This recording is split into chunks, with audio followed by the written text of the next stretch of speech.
Hello students, आज हम आलेखी विधि के बारे में बात करेंगे। जो हमारा पहला प्रश्नावली था उसके अंतर्गत आलेखी विधि थी।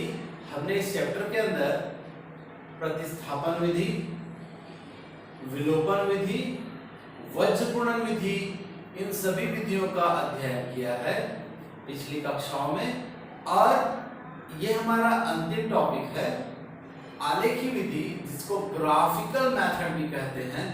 तो आज हम आलेखी विधि कैसे प्राप्त करते हैं। यहाँ अभी तक हम क्या करते थे, प्रतिस्थापन विधि द्वारा हम मानों को हल करके दोनों चरों के मान ज्ञात करते थे।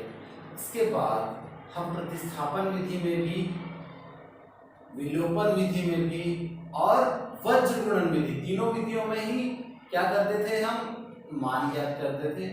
आलेखी विधि में भी क्या किया जाएगा, हम इच्छानुसार मान लिखेंगे और इस मान के आधार पर हम ग्राफ खींचेंगे और ग्राफ खींचकर x और y के मान को प्राप्त करेंगे।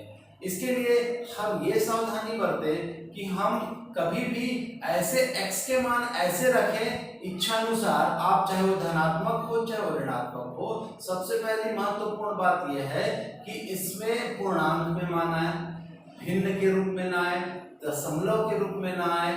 ऐसा कैलकुलेशन करना है। कम से कम x के आप किसी का भी मान निकाल सकते हो। यदि x के मान निकालना है तो y के मान को आप अपने इच्छा से रखेंगे। अगर y के मान निकालने हैं तो x के मान को आपको अपने इच्छा के अनुसार रखने पड़ेंगे। तो दोनों समीकरणों में हम कम से कम 3 मान रखते जाएंगे और एक चर का मान रखेंगे तो दूसरे मान को हम पाएंगे। यह काम करके हम एक टेबल के फॉर्म में क्रिएट करेंगे और उसको फिर हम ग्राफ के फॉर्म में क्रिएट करके हम x और y की वैल्यू निकालेंगे। आपको याद होगा कि हमने पिछले कक्षाओं में एक टेबल पढ़ा था जो निकाय थे, एक अद्वितीय हल जो दो रेखाओं को एक दूसरे को प्रतिच्छेद करती है। दूसरा होता है कोई हल नहीं, जहां पर दोनों रेखाएं समांतर होती है। और तीसरा लिखाया था हमने कि अनंततः अनेक हल हो, जहां पर दो रेखाएं एक दूसरे को पूरे ढक लेती है, अर्थात यह अनंततः अनेक हल हो या संपाती रेखाओं को प्रदर्शित करता है। तो बेटा यहाँ पर भी ऐसे ही होगा। यदि कभी भी, मैं आपको एक बात पिछले कक्षाओं में भी बोल चुका हूं कि कोई भी समीकरण का हल का मान तभी निकलेगा जब वह अद्वितीय हल होगा। तो याद रखिएगा, मान तभी निकलेगा किसी भी दो समीकरणों का जब वो निकाय के अद्वितीय हल होंगे। और मैंने आपको पहचानने के तरीके भी बताए थे। तो यहाँ पर भी हम ग्राफ से प्राप्त कर सकते हैं। अगर दो रेखाएं एक दूसरे को प्रतिच्छेद कर लेगी तो अद्वितीय हल है।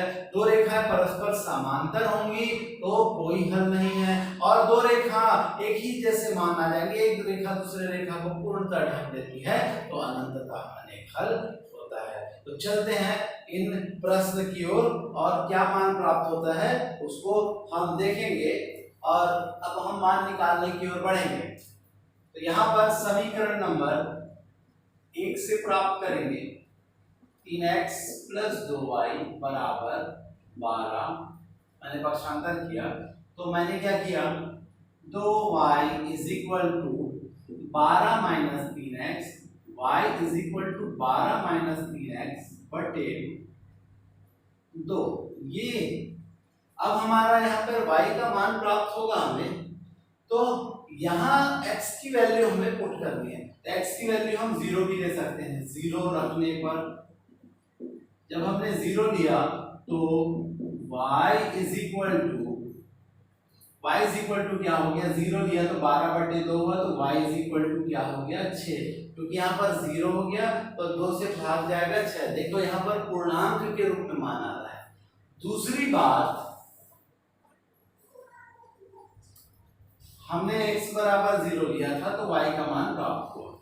अब x बराबर क्या लिया जाए, मान लिया जाए। मैं 1 भी लूंगा, 1 लूंगा तो यहाँ पर क्या होगा, 1 लिया तो 3 एकम 3, 12 में 3 जाएगा तो 9 जाएगा।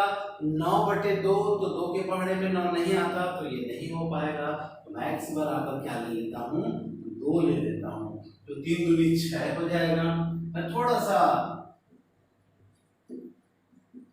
तो 3 दूनी 6 हो गया, 12 में 6 गया, 6 बचा, 6/2, तो x y बराबर कितना हो गया, 3 हो गया। तो मैंने जब x का मान 2 रखा तो y का मान मुझे क्या प्राप्त हुआ, 3 प्राप्त हुआ। फिर x बराबर मैंने क्या रख लिया, आप भी सोच सकते हैं, कुछ भी सोच सकते हैं, लेकिन वह मान क्या आना चाहिए, पूर्णता आना चाहिए। तो अब मैंने 4 रख दिया, मान लीजिए x का मान क्या रख दिया, मैंने 4 रख दिया, तो y का मान क्या आएगा, तो y इज इक्वल टू, क्योंकि 4 एकम 4 किया 12 और 12 माइनस 12 होगा 0, तो y का मान क्या आ जाएगा, 0। यहाँ पर मैं एक टेबल क्रिएट कर लूंगा,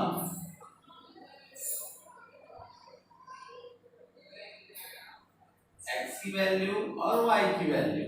हम यहाँ से देखें, जब मैंने y की वैल्यू 0 है तो x की वैल्यू 4 है, y की वैल्यू 3 है तो x की वैल्यू 2 है, y की वैल्यू 6 है तो x की वैल्यू 0 है।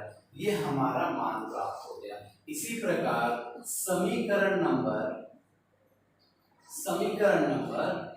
1 के बाद 2 से हम फिर से लेंगे x minus y is equal to -1, तो x is equal to -y उधर चला जाएगा तो प्लस वाई -1। अब यहाँ पर इजीली हम मान रख सकते हैं, x y बराबर कितना रखने पर, मान लिया जाए हमने 0 रखा तो x बराबर -1 हो गया, x y बराबर मैंने क्या रखा, 2 रख दिया, 1 भी रख सकते हैं, 1 तो x बराबर क्या हो गया, 0, क्योंकि 1 माइनस 1 क्या हो जाएगा, 0। y बराबर मैंने क्या किया, 3 रख दिया, जब 3 रख दिया तो x बराबर कितना आ गया, 2 आ गया। यहाँ पर हमने टेबल क्रिएट कर लिया,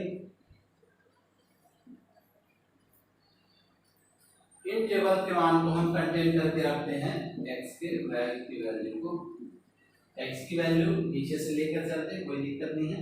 x की वैल्यू 2 थी तो y की वैल्यू 3, x की वैल्यू ऋण 1 थी तो y की वैल्यू 0, और तीसरा मान x की वैल्यू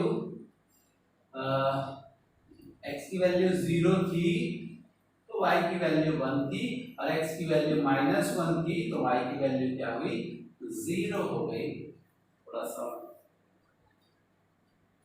y की वैल्यू 3 तो x की वैल्यू 2, y की वैल्यू 1 तो x की वैल्यू 0, y की वैल्यू 0 तो x की वैल्यू 3। ये थे हमारे टेबल। ये 2 महत्वपूर्ण टेबल है जिन्हें मैं नीचे बनाता हूं, थोड़ा सा ऊपर बना लिया हूं ताकि मैं बाकी कंटेंट्स को मिटा सकूं, x और y 2 3 0 1 -1 0। आप देख सकते हैं कैलकुलेशन बहुत ही इजी था, इसमें हमको कुछ भी नहीं करना है, अपने समझ कर ऐसे मान रखने हैं जो उसको काटने पर, भाग देने पर, गुणा भाग या कैलकुलेशन करने पर उसका पूरा कैलकुलेशन पूर्णांक में आए और इतना बड़ा मान भी ना आए कि आपका ग्राफ पेपर छोटा पड़ जाए। 6 या 7 तक के मान आ सके, इतने बड़े मान ले सकते हैं आप काटने पीटने के बाद, कैलकुलेशन करने के बाद। उसके बाद हम आगे की ओर चलेंगे, आप इसको देख सकते हैं।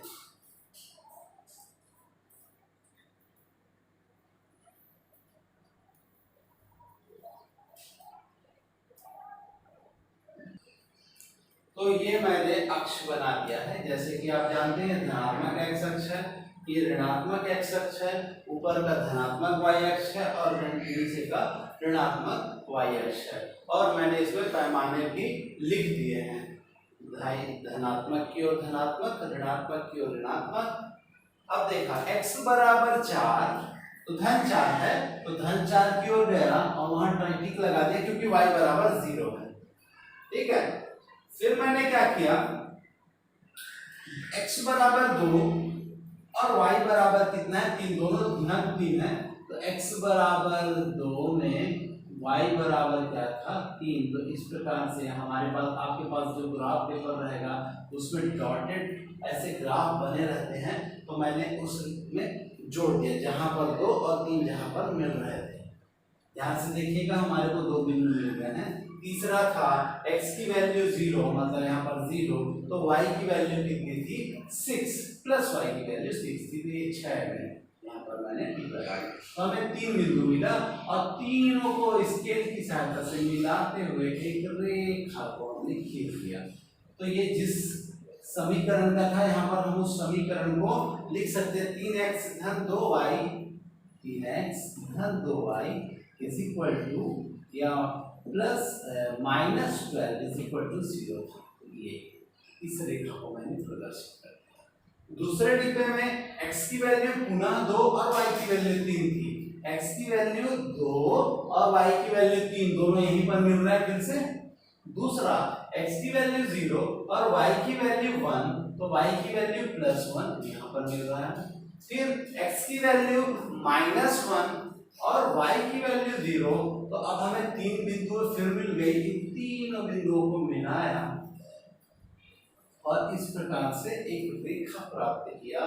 तो हमें x माइनस वाई, ये था x माइनस वाई प्लस 1 बराबर 0, ये समीकरण का रेखा हमें प्राप्त हो गया। तो आप देखेंगे जहां पर दोनों रेखाएं एक बिंदु पर जहां पर काटी हुई है, प्रतिच्छेद करी है, प्रतिच्छेद बिंदु यही अद्वितीय हल है, मैं यही बताना चाह रहा था। अब हम क्या करेंगे, इससे x अक्ष पर लंब डालेंगे, तो x अक्ष पर लंब डाला तो हमें x बराबर 2 प्राप्त हो, तो हम बताएंगे x बराबर 2, क्योंकि धनात्मक अक्ष पर प्राप्त हुआ इसलिए धन 2, और y अक्ष पर लंब डाला तो हमें 3 पर मिला, तो y इज इक्वल टू क्या हुआ 3। तो हमें एक चीज समझ में आ गया कि जहां पर दोनों प्रतिच्छेद होती है वहां से दोनों अक्षों पर जब लंब डाला जाता है तो क्या प्राप्त होता है, हमें वह बिंदु प्राप्त होता है। तो प्यारे बच्चों आप देख सकते हैं, अब मैं आपको फंडा बताता हूं। आप देख लीजिए दोनों में एक चीज कॉमन थी, 2 3 2 3, तो आप समझ जाइए जब दोनों डिब्बे में एक कॉमन नंबर आ जाते हैं तो आप समझ जाइएगा कि यही आपका x और y का मान है। तो यही है ग्राफिकल मेथड। प्यारे बच्चों ये बहुत ही सरल है, लेकिन आपको घर में बना के देखना पड़ेगा। आप एक बार और बना के देखिए, 1-2 बार बनाएंगे नहीं जब तक आप अपनी मन स्थिति, ये ऐसी चीजें हैं ग्राफ की चीजें मैं आपको बताऊंगा तब तक बहुत ही सरल लगेगी, बहुत ही इजी लगेगी, लेकिन आपको जब तक दिमाग आप स्वयं नहीं लगाएंगे तब तक यह सवाल नहीं बनेगा।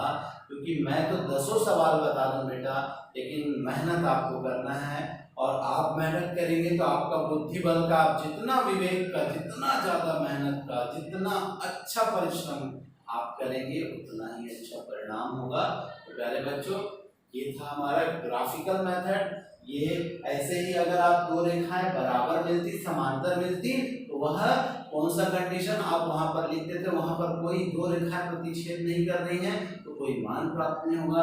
दोनों समांतर हम यदि आपको दिखाई पड़ती है तो वहां पर आप लिखिएगा इसका कोई हल नहीं है। फिर यदि दो समीकरणों के मान ऐसे आए और दोनों एक रेखा दूसरे रेखा को पूर्णतः ढक लेती है तो वहां पर आपको लिखना पड़ेगा अनंतता अनेक हल होते हैं। तो इस प्रकार से मैंने ग्राफिकल मेथड बताया है।